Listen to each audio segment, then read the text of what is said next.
dit blaas ou se brein. Dit blaas absoluut te brein, want die probleem is, ons het praat, moes Jesus nou regtig in die kruis sterf, maar daar was 'n probleem geweest, dit sonde nie. Ja. Sonde is 'n probleem, ek dink Romeine, ek dink nie.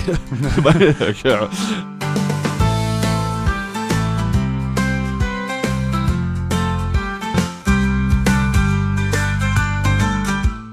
So hulle weer hier, Gerry.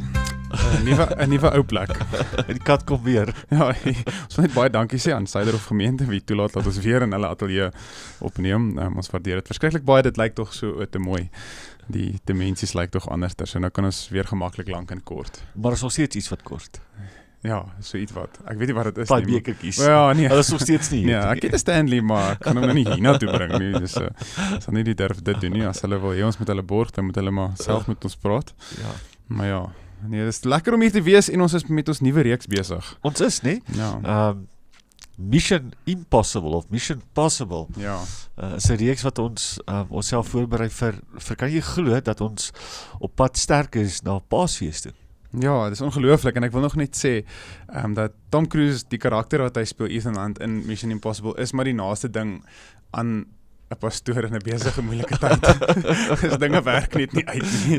Jy hardloop jouself al dood, jy jaag vir ontploffings weg, mense is kwaad vir jou. Dis onmoontlik. Jy doen selfs onwettige goed. Ja, goed ontplof net om asseblief mense, as net hierdie ding klaar kry. So dit voel vir my al dis die storie van 'n pastoor op burn-out. Maar dis nou nie wat ons oor praat nie, alhoewel. Ja, dit baie indrukwekkend is dat daar is die storie van Jesus. Die storie van ons geloof wat die belangrikste punt is, of ja, in enige geskiedkundige gebeurtenis het jy die storie van Jesus Christus op die kruis. Ja. Die bekendste simbool wat daar is in die wêreld. En hoe dit tot daai punt gekom het, is dan wat ons oor nou gesels. Ja, so ons is die reeks brei ons harte nou voor vir Paasfees en dan weet ons besluit om ons kort en lank so 'n bietjie anders te doen. Ek het so 'n bietjie die reeks te gebruik as 'n basis, maar tog so 'n bietjie na 'n paar goeters te kyk wat miskien so 'n bietjie gebrek aan 'n beter woord, ja, so 'n bietjie duiwelsadvokaat wil speel oor 'n paar konsepte. Ja. Om net so 'n bietjie dieper te gaan en onsself 'n bietjie die vrae te vra wat ander ouens miskien dink, maar nie bereid is om heel moontlik te verbaliseer nie. Ja. So die vraag wat ons nou uit die reeks uit wil bring vanoggend dis nou eintlik 'n groot vraag. Was dit regtig nodig geweest dat Jesus aan die kruis moes sterf? Ja, dit val ook die tydsberekening en alles, dink ek, sou dit nie... Het sou nie 'n ander manier geweest nie. Ja, en net 'n bietjie langer tyd ook. Dit is 3,5 jaar. En hoeveel nog, as ons weet, jy het soveel, maar as ek daar was, sou dit nie miskien... Ek weet nie, dit is hierdie moeilike vraag van ons lees die stories in die Bybel en ons sien sekere goed raak en dan vra jy vir jouself, en is goed om eerlik te wees, dat hoekom moes Jesus? Is daar nie... Ja, want as 'n ou kyk net, kom ons gebruik hier Ou Testament as 'n verwysing, dan praat jy van 'n God wat almagtig is dit nie? Ja. Wat 'n woord gespreek het en die skepping was daar gewees net. Kon hy nie net 'n woord aan gespreek het en redding was daar gewees nie? Ja. Hoekom moes sy seun hierna toe kom, na hierdie gebrokenheid toe gaan en die wreedste dood sterf aan 'n kruis? Jy het nou gepraat van die grootste simbool, die bekendste simbool in die wêreld is die kruis nie. Ja. Maar weet wanneer ons dink aan die kruis, dan sien ons hierdie kruis wat hang met 'n vrou dra of iemand een van die tattoos van jou. Ja. Maar die kruis is 'n wrede manier in die antieke tyd om te sterf. Is daar nie 'n ander manier, 'n makliker manier nie? Jesus bid in die tuin van Getsemane en hy sê nie my wil nie, maar as dit moontlik is net, jy weet, laat hierdie beker verby my gaan net. Was dit dan nie moontlik geweest vir God nie? Worsteling, en jy sou dink, veral al die movies wat ons al gekyk het, is dat as 'n baie sterk wese homself openbaar aan die wêreld, is dit hierdie mag. Dis hierdie genade, kyk hierdie groot ding. En Jesus het dit al anderster gedoen. Dit is ook aan die kruis. As jy nou dink as dit nou 'n rolprent was, dan sou hierdie oomblik gewees aan die kruis wat Jesus half vlieg van die kruis af en sê, maar luister nou vir my. En dit is nie hoe dit gebeur het nie, dis maar hy sterf. Hy sterf, ja. Hy lê sy lewe neer. Hy die wêreld se oë sy op daai stadium eintlik, wat die Afrikaanse woord, weak. Ja, hy het tyd verloor. Ja, ek bedoel, hy's half nakend aan die kruis. Sy disippels, wat hy sy lewe in belê het, hulle hardloop vir die veld. Ja. Daar's 'n paar vrouens, en een van sy disippels, maar die res van hulle is weg. en hy sterf aan die kruis, en dan wonder hy, is daar nie 'n ander manier gewees nie? Hoekom die wreedheid van die kruis, as ons nou Paasfees toe gaan, ons dink aan daai gedagte net, want dit is 'n wrede manier om dood te gaan. God is mos almagtig, God is soewerein, hy kan mos besluit wat hy wil net. Ja, nee, dis wel, as jy kyk nou na dit in diepte, die ongelooflike strategie wat aan die gang was daar in die voorsig, mens die agtersig, die voorsig van wat Jesus en die Here mee besig was. Jogg, is ongelooflik, maar dit is moeilik vir mense om te verstaan. Ja. Dit is meeste goed, as jy kyk na die stories, ek weet nou nie of ek het so sou doen nie, of regtig, Here kon dit nie, maar die ek wil sê skaakspel, maar dit is eintlik so oorweldigend wat die Here mee besig was met daai hele storie van worsteling, van seerkry, van trauma, dat ons brein sukkel om dit te verstaan. Ja. Want God is mos nie onkant gevang deur ons besluite nie.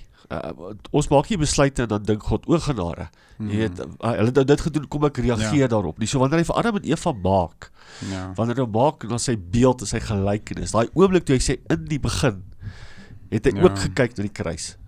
En geweet, dit wat hy gaan maak, hierdie skepping wat hy gaan maak, gaan iewers te vir hom nee sê, gaan iewers te sonde doen, en sy seun gaan moet sterf aan 'n kruis net. Ons kan ons nie dink dat Adam en Eva, hulle besluit hulle gemaak het God onkant gevang, en toe dink hy, o genade, nou moet ek 'n plan maak, en dan kry ons aan die moederbelofte.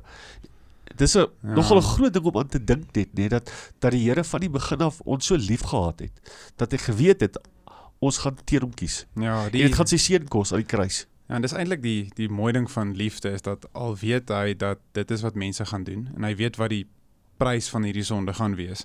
Besluit hy nog steeds, weet jy wat, dit is die moeite werd om hierdie prys te betaal, om hierdie mense met 'n verhouding met hulle te wees, en dit blaas ou se brein. Dit blaas absoluut te brein, want die probleem is, ons het praat, moes Jesus nou regtig aan die kruis sterf, want daar was 'n probleem gewees, dit sonde, nie? Sonde is 'n probleem, ek dink Romeine,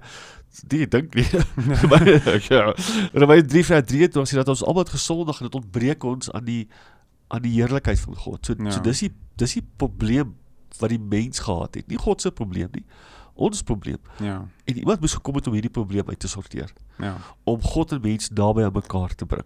En dit het sy seun gekos. Ja, en dit elke keer sien ons in die begin, sonde, die afstand wat van God geneem word, die skaamte wat daai blok kom tussen Adam en Eva wat 'n vrug geëet het, wat ongehoorsaam was, Kain en Abel wat nou 'n bietjie meer van 'n rower storie is, maar jy het hierdie uit en uit die afstand wat kom, die ons moet wegkry, ons moet verskonings maak, ons is skaam. Klere aan, ons kry weg vir God. Ons Dawid wat dit ontken half, hy hoor die storie van sy eie sonde en hy sê, wie is hierdie persoon? En dit is die ding van sonde, is dat ons besef nie, eintlik die afstand wat ons begin maak as 'n sondig nie, en die Here sien dit, en hy weet, die enigste manier ons afstand gaan weer herstel is deur 'n verskriklike groot prys. Want daai amartelos is dit enigiets wat jou laat wegbeweeg van die Here en sy wil af. En dit is daai sin separates us from. So daai is daai gedagte van ons het vinnig daarin geraak gister, daai gedagte van God wat uit die wêreld toe kom om te soek en te vind en lewe te bring. Die storie van Saggeus, die tollenaar, hoe Jesus gaan soek hom. Dan gaan hy na sy huis toe. En dan sê hy vir hom, ek soek jy nie, maar ek gee vir jou die ewige lewe. Ek wonder of ons hande en ons voete en wat ook al kan omgels met die groot gedagte van God se liefde, maar die prys wat dit vir hom gekos het, om ons lief te hê. In 'n wêreld 2000 jaar later lees ons hierdie afstand wat ons het wanneer ons iets lees uit 'n boek uit of 'n Bybel uit of 'n geskrif uit, maar die realiteit, die werklikheid van die kruis is 'n verskriklike ding net. Ja, en dit speel uit in die storie van Jesus Christus, van hoe ware liefde lyk en hoe ver ons van dit af beweeg het. Al het ons al hierdie opdragte en wette gekry van die Here af, beweeg ons nog steeds ver van dit af. Ons is nie lief nie. Ons lewe vir onsself. Ons probeer net okay wees, en die storie van Jesus kom en hy sê dit heeltemal anders. Daar's hierdie sekere goed wat Jesus gedoen het, wat verduidelik vir ons in sy stories wat hy gepraat het, hoe ver ons van die koninkryk van God regtig waarlik af is. Stukkie vir stukkie ons wegbeweeg van hom af. En dat, al besef ons dit, ons dan met 'n vuil lap probeer was, en dit gebeur dit nie, en dan wat Jesus sê, maar luister, daar is net een manier hoe jy skoon kan kom. En die apostels, toe hulle dit waarlik bestaan, verstaan en hulle daai nabyheid van God weer ervaar na Jesus se opstanding en die Heilige Gees wat kom. Dit is 'n ongelooflike storie. Want dit wys vir jou daai wat 'n rek half wegtrek en dan ewe skielik kom skiet hy deur. Ja. En dan gaan jy. En ons mis dit want ons worstel met van hierdie goed van ag, weet jy, dit is mooi, maar gaan ek dit regtig ernstig opvat?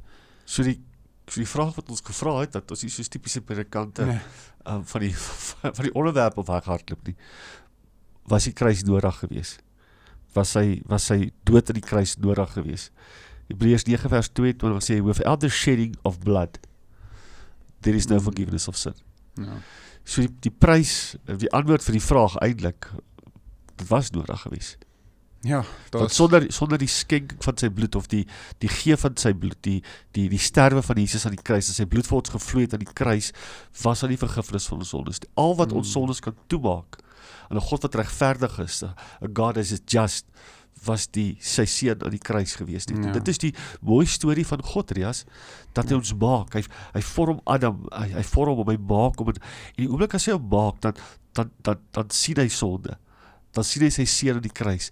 Maar dan sien hy ook die hoop, die genade, die liefde, die vrede, en die versoening wat sy seun aan die kruis vir ons bring. So, ek dink wanneer ons oor Paasfees gesels, Rias, en wanneer ons harte voorberei vir Paasfees nie, kan ons nie verby die werklikheid van die kruis kom, en die nodigheid wat Jesus gehad het, om in die kruis te sterf. Daar was geen ander manier vir jou en my, om verhouding te hê weer met God, behalwe deur 'n muur nie, maar hy kies om dit nie te doen nie, as deur sy seun in die kruis. Ja, dis 'n interessante konsep. Daar's een gesprek wat mens kan volg van die slang in die tuin, wat dan nou geweet het dat Satan het homself hoor as die Here probeer. Hy wil soveel soos Here of hoor as die Here, en hy wat toe uitgegooi is, en wat geweet het, maar luister, dis 'n regverdige God. Ja. Dit is sy standaard. So as dit wat hy geskaap het besluit, hulle wil soveel of beter wees, dis die nagevolg van dit. So hierdie was slim, en dat jy nou hierdie wete dat, luister, as ek vir die ouens iets gaan aanbied om te sê, maar jy gaan soveel soos God weet, dan regverdigheid sê, so plus minus sommetjie.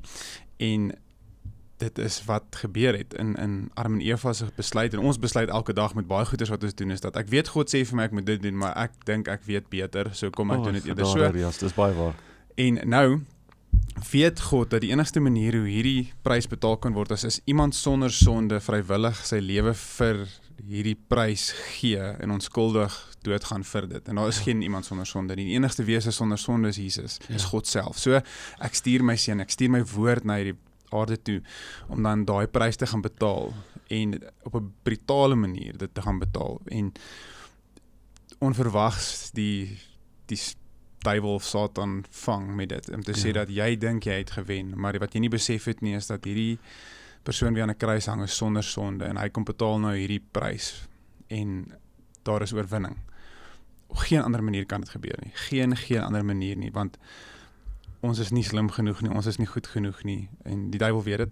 Ek dink die wêreld, selfs sonder die hulp van die duiwel, weet ons is net nie goed genoeg om enigiets teen te staan nie. Dit is slegs deur die hulp en die leiding van die Heilige Gees en die verlossing van Jesus Christus. Daar is geen ander sommetjie nie. Ja, is nie. Dit is nie, want anders beklei jy, en dis sielkundig gewys dat jou omstandighede oor 'n lang tyd is te veel vir jou.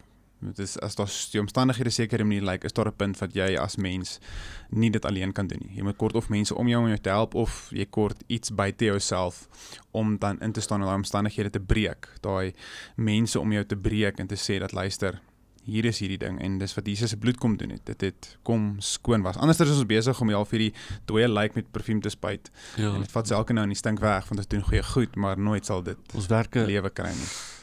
Johannes 17, ek dink ons kan met daai gedagte afsluit, Marias, wanneer Jesus kom en of die Vader kom en hy sê in Johannes 17, hy sê, ek het vir my seun 'n opdrag gegee, I gave him a mission. So die opdrag van Jesus van die begin af gewees, was nie net om vir ons nog 'n ander morele lewe te wys nie, of vir ons te wys hoe om goed te probeer. Dit was gewees om vir ons sonde te sterf aan die kruis. Dit was die opdrag van Jesus gewees, om die koninkryk van God, wat in die hemel is, aarde te bring, vir ons te wys hoe kan dit eintlik werk nie. So was Jesus se sterwe aan die kruis nodig gewees, en die wreedheid daarvan. Dit was nie, maar is 'n groot storie. Ja, tot voor die kruis was die storie van God se liefde vir die aarde, maar op die kruis was die openbaring van God se liefde vir die aarde. die getuienis van 'n God wat die aarde liefhet en nie net sê en wys wat liefde beteken nie, maar ja, dis ongelooflik. Dis hierdie iets wat ons elke dag in teologie vir 2000 jaar nou al 100% probeer verduidelik vir almal. Gelukkig is ons nie so oud nie. Ja, nee, dankie tog vir daai ene. Ja, Gerrie, dankie. Dit is voel vir my al was 'n vinnige ene geweest, maar Ja, dis mos die kort in die land. Ja. Vandag is die kort. dankie. Dankie, Rias. Mooi dag. Baie. Bye-bye.